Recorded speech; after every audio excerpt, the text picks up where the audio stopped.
fazer um documentário sobre o Bob. Não tem? Fazer, não, acho que não. Tem algumas reportagens. Ah, mas você fazendo é Um outra documentário, coisa, um documentário sempre poxa. bonito. Pô, você Pô, a ia... gente escreve, pô. Hoje em dia você sabe é roteirista, quem pô. que você ia entrevistar, ia na pessoa certa. Tá escrevendo já, né? Tá, né? Assim, Pronto, contei a surpresa. Não, jornalista, Não, né? não. Eu tenho um olhar jornalístico, vejo o que vale. Mas deixa como surpresa. Não, mas esse filme, se a gente conseguir realizar esse filme... você lembra desse episódio de um sargento da Polícia Militar, da sala de operações, do rádio, do 190, que durante a pandemia foi comprar uma peça de máquina de lavar no bairro de Lucas, não na favela de Lucas. Uhum. Ali tem a favela de Lucas e tem o bairro de Lucas. Esse sargento foi cercado por vários bandidos e ele matou vários bandidos, ficou numa casa cercado. Não. É um sargento Sacramento. História real, no meio da pandemia, ele vai comprar... além de policial militar, ele era mecânico de máquina de lavar.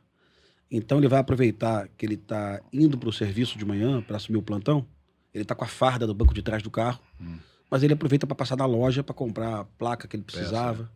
E o dono da loja fala, cuidado que os bandidos estão mais ali na frente.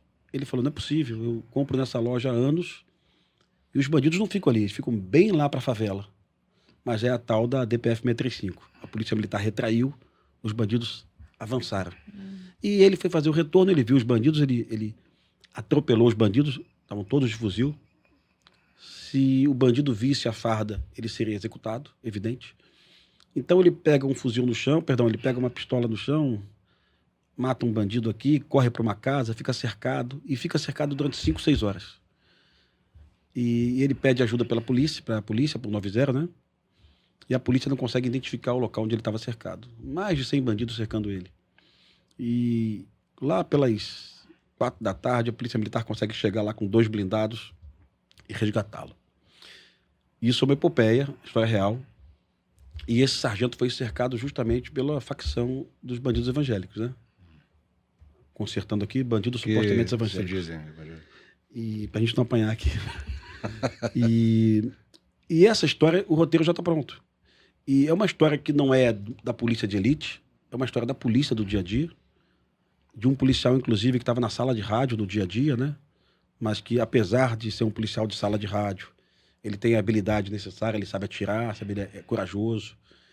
E esse filme já está orçado, com orçamento, ele já oferecemos para uma distribuidora, já gostaram do tema, já tem um produtor. Agora, saber quando vai ficar pronto. Já tem um policial, já, não? Eu queria usar o Anderson Silva, viu? Eu até conversei com ele. Anderson Silva? É com atores, né? Que vai ser, não vai ser documentário, não, vai ser... o Anderson Silva, eu conversei com ele sobre o projeto, ele gostou muito do projeto. Tem a questão do Anderson Silva das lutas que ele participa, né? Uhum. Das agendas dele. Do seguro do Anderson Silva também, que a gente não pode machucar esse cara.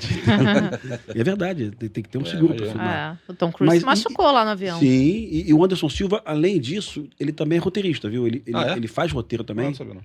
Pô, ele me deu um roteiro para ler, muito legal, sabe? Sobre um bombeiro que salva os meninos no orfanato. Um negócio muito bonito. O Anderson Silva é ator, é a porra toda, é lutador, tudo ele faz.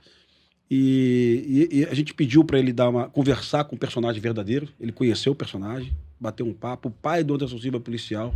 Então ele foi fazendo um laboratório. Foi gostando da ideia. Mas se não for feito com o Anderson Silva, vai ser feito com outro ator. Porque depende, logicamente, de agendas e também depende de um bom diretor. Sim. Você tem um roteiro bom, tem um ator, tem a locação, tem o dinheiro. Mas você não pode contar com aquele diretor porque ele está numa outra produção. Ele está com um filme para fazer na América, ou então no Brasil mesmo. Então tudo tem que estar tudo muito certo para fazer o filme. Né? E não ganha dinheiro não, viu? Empata, viu? Empata? É mesmo? Empata. Vou te dar X% do valor da produção. Uhum. Então, se você não economizar, sim. se você não economizar muito no projeto... Sim, tem como na sobra nada. Produção. Sobra nada. Aí, se você economizar muito, fica tosco. Você precisa de efeitos especiais, hollywoodianos, você precisa de... E a outra questão aqui é que você vai ganhando dinheiro de forma lenta, porque você vai fazendo a licença do filme. Netflix... hoje você tem que vender para streaming, né? Porque se botar no cinema, não fica... Cinema, uma semana. Uma produção de 10 milhões de reais para você lançar em cinema, não vale a pena. O valor do lançamento. O que vale a pena é uma produção de 30 milhões, aí você pode lançar em cinema. Porque tem um valor para tu lançar que era calculado 1/3 do valor da produção. Então você tem um filme de 10, tem que botar mais 3 milhões para lançar, você não vai recuperar essa bilheteria. Não vai.